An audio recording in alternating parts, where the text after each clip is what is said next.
皆さん、また来てくださってありがとうございます。こちらはマンハッタンニューヨーク日曜日の朝です。ということでね、今日はね、いろんなことがあって、カリフォルニアとかノースカロライナとかダボスとか、もういっぱいいろんな乗っけたいのいっぱいあるんですけど、ヘグセスさんが国防長官に、就任されましたので、それを乗っけたいと思います。もうね、本当に嬉しくて、気違い軍団のね、キモい質問によくぞあそこまで平静でいられて対処されたかっていう、このね、冷静な、長官として冷静っていうことも私は見ましたので素晴らしいと思います。前職のね国防長官頭空っぽさんの Dei雇用オースティンさんの100倍は優秀だと思いますので本当に嬉しいです。彼はね知的で人望もあり対中強硬派ですからね、戦争反対ですし、だからあちら側がね大嫌いなんですね、ヘグセスさんのことを。だから言いがかりでいろいろやられたんですけど就任いたしました。トランプさん同様あらゆる作り話で阻止されようとしましたが、やっぱ結果オーライです。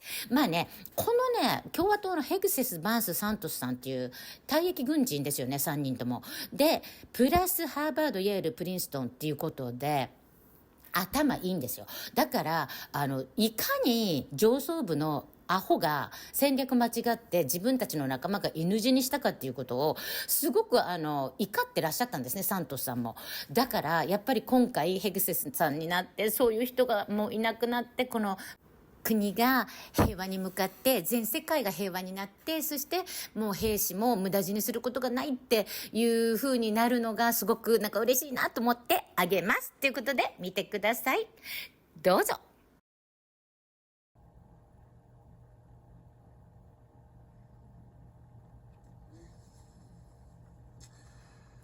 All right.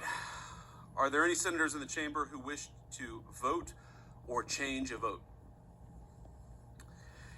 If not, on this vote, the yeas are 50 and the nays are 50.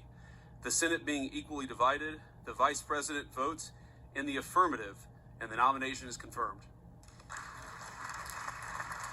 That number one, we should be sparing how we deploy our most precious resource, which is the men and women who are willing to put on the uniform and put their life on the line for this country.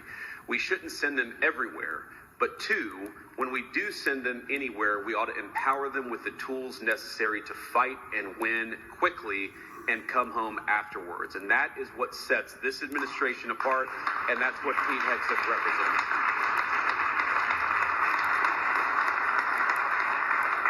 Now, finally, I, of course, have to thank the nominee himself. Pete, thank you for being willing to put yourself out there. I think you've shown yourself a man of deep character and of resolve over the last few months.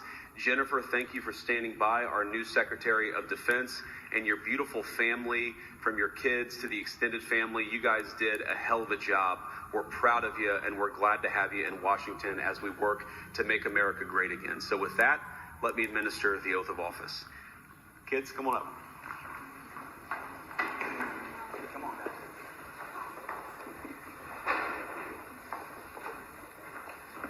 All right, put your hand on the Bible, raise your right hand, and repeat after me.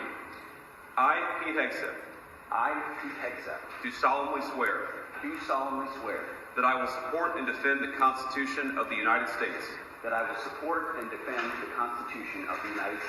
against all enemies, foreign and domestic, that I will bear true faith and allegiance to the same, that I take this obligation freely, without any mental reservation or purpose of evasion, and that I will well and faithfully discharge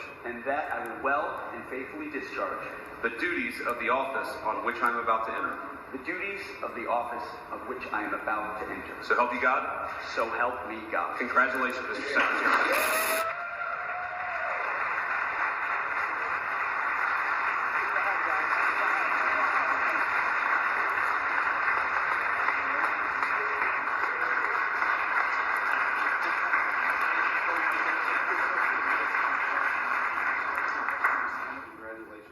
Secretary, say a few words. All praise and glory to God. His will be done, and we're grateful to be here. And as I said in my hearing, it was Jesus and Jenny.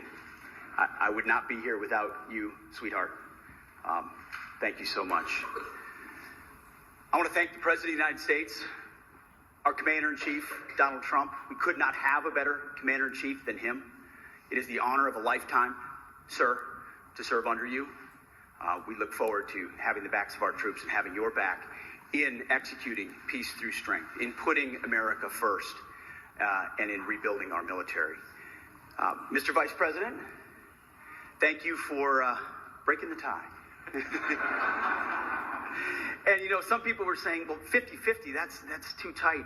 And Senator Mark Wayne Mullen was nice enough to take my kids up to the gallery to watch the actual moment that the Vice President sealed the deal.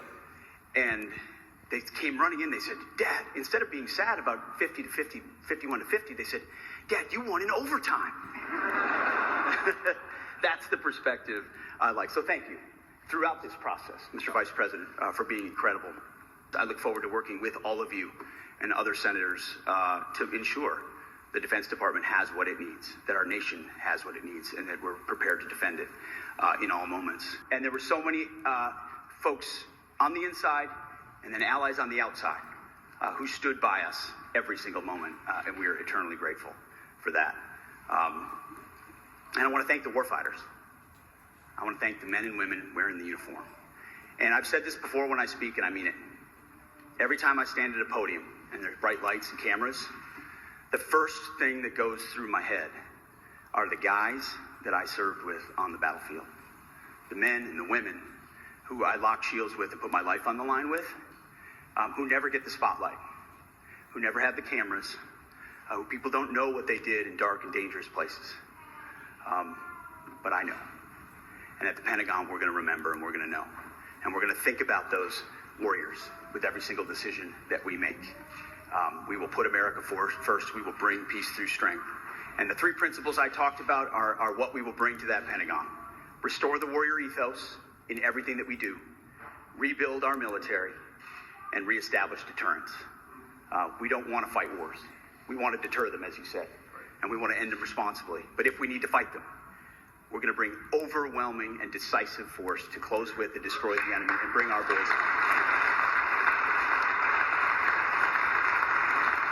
So, Mr. President, thank you very much. To the American people, we have your back. We're going to get to work right away. God bless. Thank you.